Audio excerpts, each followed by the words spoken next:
Women's Rugby World Cup starts this weekend in England. Plenty to look out there, starting with the English, who are obviously hot favourites and at home to win this against the USA. New Zealand's first game is up against Spain on Monday morning, New Zealand time. Now, they shouldn't lose that game at all. They do have Ireland in their pool in a few weeks' time, and that's the one that they'll be aiming for. Before they left, we caught up with co-captain Kennedy Tukuafu about what the team has learned since winning the Rugby World Cup in 2022 and what it will take to defend it this time. 3 years ago, we'd just come off the back of that end-of-year tour. We had the professor come in, and for a start, he was just a mentor for our coaches. And then, whatever happened, he ended up being our director of rugby. And it took a lot for us to try and gain some confidence and build. The rest is history in that sense. For this one, it's a little bit different. We've been coming together for camps. You look at our campaign in the Super Rugby, some of us have only played like just maybe 10 games this season. So it's a different build-up, but I have so much confidence in the way we've been preparing. Physically, we're in a great place. Everybody's, hitting PBs. And then, I think all we need to do now is make sure that our off-field connection matches our on-field connection. So it's really important to us that we, find joy in everything, and then making sure we're squared away and we're nailing the little 1%ers to make sure that we are sharp when we get on field. Man, there seems to be an intensity of game level coming out of training with the amount of black eyes going about. I think we had maybe 5 black eyes in the last 2 weeks as we were assembled, and that just goes to show everyone's, effort and heart and put their bodies on the line and really secure the ball and make those big hits. The dojo, I think it's been used a little bit. Is that Steve Jackson? Is that the reason why he likes to bring everyone old school and being able to just grit your teeth and bite down in the mouthguard and kind of just get into it? All those words is exactly what they say to us. Look in the room. All right, warm yourself up. And you go off, warm yourself up. All right, come in. What happens in the dojo is we just break down those little skill sets. So one-on-one tackles, just making sure we get our body height nice and low, and then we drive through, and then we build it up, we ramp it up. And ends up just being a pub fight. And it is full noise. Full noise. And all it takes, even in the warm-up, honestly, all it takes is someone to cop one on the chin when they didn't expect it, and its gloves are off. It is just 0 to 100 at great speed. You're speaking from experience. That's the girls you're speaking experience off in that one? Yeah, I think everyone knows I've got a short whip, so it doesn't take much for me to lose my rag.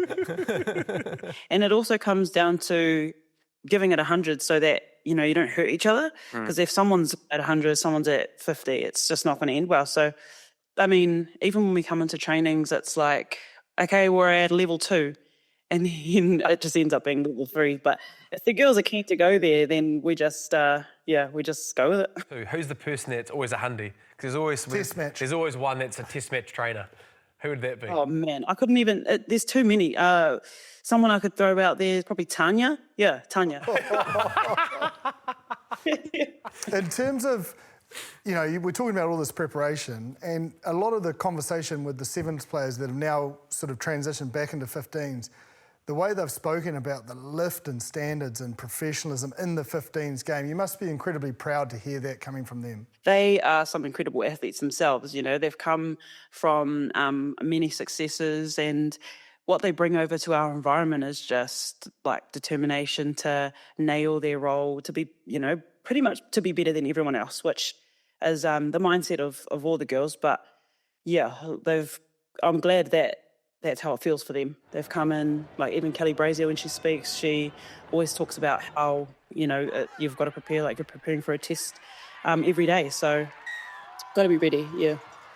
I think watching the 22 World Cup, you girls had an absolute unbelievable mindset running the ball from everywhere. Like watching that 22, you'd run from your 5 metre line and been able to go 20, 30 odd phases, and very, very tiring, but it succeeded. But I guess watching you girls since that World Cup, you've tried to innovate and been able to try to evolve your game, and there's obviously a lot more kicking now that we've seen from a lot of your players. Has that been something that's come natural, or are we going to see more of the attacking ability that we saw in that 2022 World Cup, or? Yeah, probably that hybrid evolution. We were really brave in 21 and it came off. So I think we're just trying to mix it up. We don't want to play in the wrong, in our 5 or in our 22 too long, because that's when the likes of England and France can capitalise on those things. Make a mistake, they go straight to the maul. But again, we've got such talented kickers, like say Brax, for example. She's, and I said this to her, so it's not going to be, but she's quite a small person, but she has such a big boot. So using things like that, trying to catch the opposition off guard, because they wouldn't expect it, or I didn't.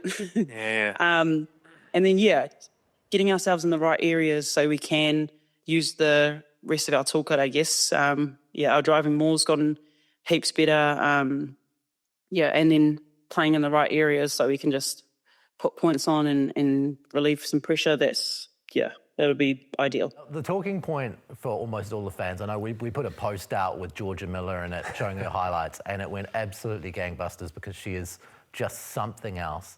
Having her come into your loose forward mix and seeing what she does, do you sometimes in awe? What do you think when you see her doing her thing? A freak of nature, but yet she is still the most down-to-earth person you'll ever meet.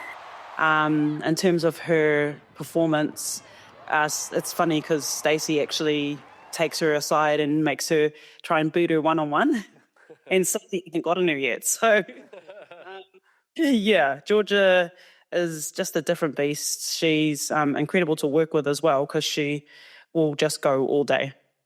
What she's added to our loose forward trio is just that effort piece, and she'll take everybody with her. So it's a tough space to compete in the loose forwards, but it's great for every one of us. You also talked around a connection piece being a big part of going on a tour and being able to, I guess, connect with the girls and whatnot. What does it actually look like? When you're away from training, what does that look like for you girls in terms of that connection piece and trying to keep things lighthearted when you're overseas? So we just either meet in the team room, play board games, or we do recovery together, or we go out for a coffee. And it's just building those small relationships. We've had like a buddy system where you just get to know the person that our mental skills pairs us with. And he tends to pair us with someone who's exactly alike. So you just have to figure out why or what attributes you share. I guess other than that, outside of that, it's just having dinner together. Lots of little things. But then the most fun we have is obviously on field. What board games are you guys playing in camp? The one that everybody seems to love is Chameleon and Sequence. What are those? Yeah. What is that? Oh, Sequence, it's just, a board game, and you've got to try and get a run of 5, and you've got to get 2.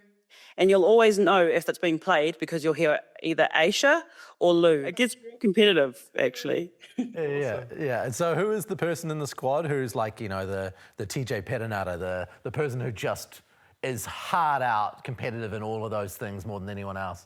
Aisha. Look how easy that was. That came out quick. Ask any of the girls, it'll be her. Does she raise the stakes with food money and so forth? They put their cards in the middle, like...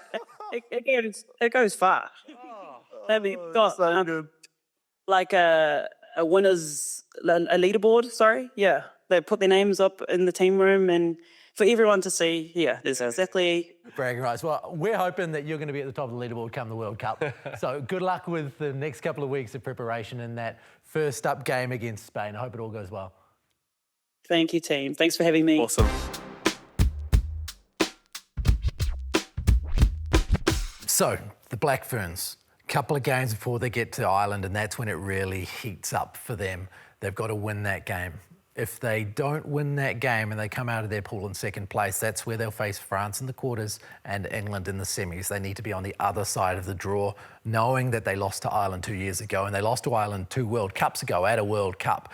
There's plenty going on there, Jip. When you look at this team and what they're trying to achieve, do you feel they're on track to beat Ireland this time around in a few weeks' time, that these next couple of games will have them primed for that? Yeah, I definitely do think, like, if you are to win this World Cup, like, one, we probably shouldn't fear that side of the draw, but I think you've got to beat Ireland, and you're gonna face those teams, whoever it is, if you get all the way through. It's crucial, I think, just because it's like Kennedy made reference to it, and I've heard it through a number of sort of other interviews with the coaching group, is around, time in the saddle together. And I think the interesting thing I'm looking is, are they just going to pick a 23 and they stick with it? That's what I'm interested to say. Okay, we need some cohesion, we need some real runs on the board together, and they're just honest with the squad. This is the top line 23. You will fill gaps if there are injuries. Other than that, we have to approach it that way, or they think they've got enough out of their trainings that they can rotate players through that pool play. I'm just interested from that aspect, taking out of the interviews what they've sort of said around, my gut says they're going to be not chopping and changing, and they're just going to go after it. Yeah, I suppose one of the things for them, Bryn, is that it's very rare, and very few of these players would have spent 6 weeks in camp overseas with the Black Ferns doing something like this. Yep. So how important is it to make sure that you've got familiarity, like what Jip is saying, when you know that everything else around you is quite unfamiliar in that way? Yeah, but there's also a good thing about that, being away for 6 weeks on tour, being able to have meetings, being able to collectively be with players all the time, being able to communicate around what rugby is in terms of being able to be away from home. It's actually really, really nice sometimes. And I think if they aren't going to go that strong 23 and go as long as they can with them, I think the spine in terms of really important positions, I think that's where we'll see the players that we'll see collectively, well, not collectively, a lot more than probably the others. So, but I think being away for 6 weeks on tour, I think it's a good thing for them. So, yeah, I can't see it being a problem for them, unless obviously you do play in England, or someone has a good support at the home, being able to go against that. But yeah, I think they'll be all right. Yeah, I totally agree, Bryn. Like, especially when you're going after something as big as this, living in each other's pockets is a good thing, because you've just got so much opportunity to fine-tune your code. You still need to single out certain moments to go do other things, but you just have so much opportunity because you have so much time together to really find out, in terms of your best possible preparation.